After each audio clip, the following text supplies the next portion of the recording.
Hey, what's up guys? My name is Alex Chung and today we're talking about the Canon 5D Mark IV.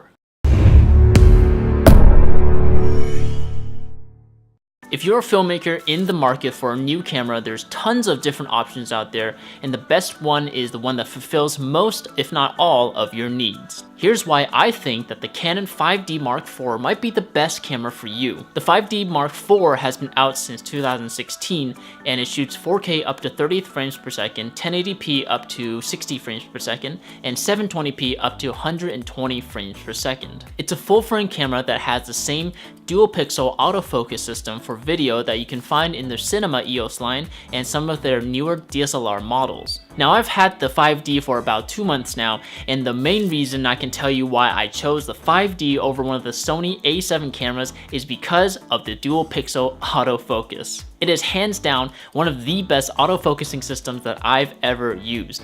The work that I do is mainly commercial and event videography, which means I'm usually by myself operating the camera on location. I don't have a budget to rent a wireless follow focus system and get a first assistant camera operator to help me pull focus. So having a solid autofocus system that nails the focus every time you press record is such a time saver, not only on commercial shoots, but it's also a lifesaver when you're shooting weddings and you need to get those quick and important moments. The full frame sensor is also another reason why I absolutely love the 5D Mark IV.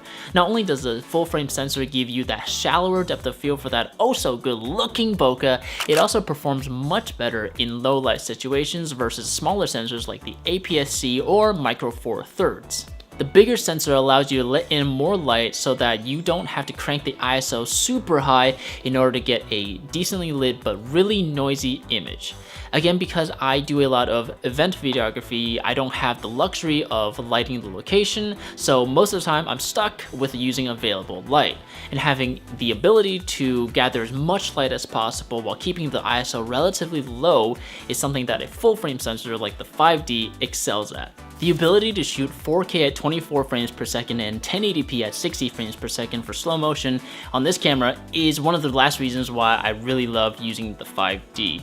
Now, I know a lot of people have an issue with the 1.74 crop factor and also the huge file sizes that this camera produces. But from a filmmaker standpoint, the 1.74 crop factor is already very similar to the 1.6 Super 35mm crop factor that you already find on the RED cameras, the RA cameras, and the C300s anyways. The 500 megabits per second file sizes are huge, but if you're already working with RED footage, if you're using an external recorder like the Atomos recorders to get your files, you'll be very familiar with the huge but robust file sizes that the 5D produces.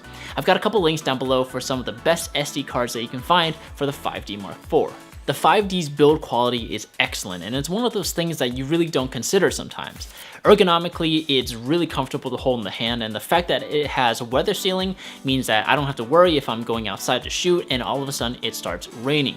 It's also built like a tank, so I feel like if I drop it accidentally, it might actually break the floor. I don't want to find out because I don't want to have to replace a floor.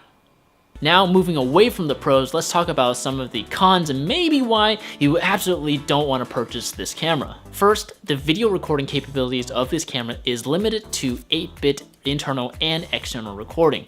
So that means if you're planning to do a heavy color grade or if you're working with a lot of green screen, you're going to run into a lot of problems like banding because it just doesn't have enough color science and enough color information to provide a smooth gradation for grading and keying in post. Speaking of external recording, the HDMI only outputs 1080p.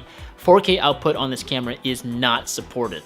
It would have been so awesome if the 5D could record full frame 4K 10-bit via HDMI, but yeah, that's a no. That's a no for Canon. Another downside of the 5D is that it is quite heavy, and I can't use my Zhiyun V1 crane in order to fly my 5D properly.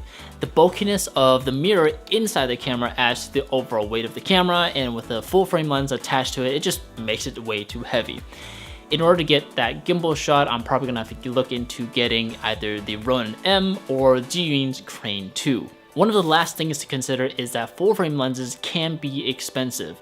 So be prepared to invest in a good zoom lens like the Tamron 24-70 or a couple prime lenses. I'll have some links down below for those lenses for you to check out. But that's it. Let me know in the comments down below about what you think of the 5D and if you agree or disagree with some of the things that I was saying about the camera. Again, what you need in a camera might be much different than what I need in my own camera. If you're shooting weddings, if you're shooting corporate videos, events, run and gun stuff, then the 5D might have some of the features that you might need. However, if you're on a professional set all the time and you're looking for a new camera, then the 5D probably isn't the one for you. You might want to look into one of the Sony a7 cameras, the GH5, the GH5S, the Blackmagic cinema cameras that have the video capabilities and the video features that might cater better to the on-set filmmaker. If you like this video, please give it a thumbs up and be sure to subscribe and turn on your notifications to get future content. My name is Alex Chung and I'll see you later.